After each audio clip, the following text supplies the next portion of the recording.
इंदिरा एकादशी पर जरूर करें इस व्रत कथा का पाठ। पितरों को मिलेगा वैकुंठ धाम। इंदिरा एकादशी व्रत का काफ़ी अधिक महत्व है।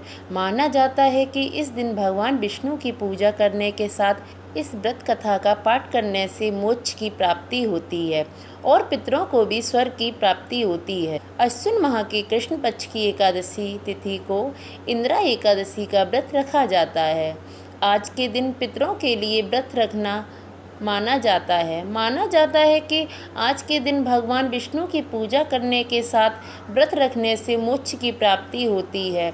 इसके साथ ही यमलोक में यातनाएं झेल रहे पितरों को भी स्वर्ग की प्राप्ति होती है। इंदिरा एकादशी के दिन व्रत रखने के साथ कथा का अवश्य पाठ करना चाहिए। माना जाता है कि इंदिरा एकादशी की व्रत कथा का पाठ करने से हर पापों से मुक्ति मिल जाती है और शुभ फलों की प्राप्ति होती है। इस कथा का वर्णन स्वयं भगवान श्री कृष्ण ने महाभारत के समय किया जाता था। सतयुग में इंद्रसेन नाम के एक राजा माहिष्मती नामक क्षेत्र में शासन करते थे।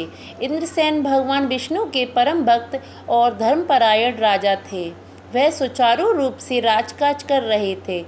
एक दिन अचानक देवर्षि नारद का उनकी राजसभा में आगमन हुआ। राजा ने देवर्षि नारद का स्वागत सत्कार कर उनके आगमन का कारण पूछा। देवर्षि नारद जी ने बताया कि कुछ दिन पूर्व वो यमलोक गए थे। वहाँ पर उनकी भेंट राजा इंद्रसेन के पिता से हुई।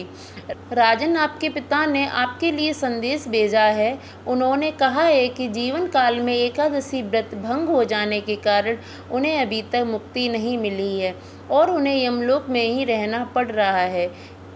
मेरे पुत्र और संतान से कहिए, यदि वो अश्विन कृष्ण पक्ष की एकादशी का व्रत रखें तो उसके भाग से मुझे मुक्ति मिल जाएगी। नारद मुनि की बात सुनकर राजा इंद्रसेन ने व्रत का विधान पूछा और व्रत करने का संकल्प लिया। राजा ने पितृपक्ष की एकादशी तिथि पर विधि पूर्वक व्रत का पालन किया। पितरों को निमित्त मौन रहकर ब्राह्मण भोज और गोदान किया। इस प्रकार राजा इंद्रसेन के व्रत और पूजन के भाग से उनके पिता को यमलोक से मुक्ति और वैकुंठ लोक की प्राप्ति हुई।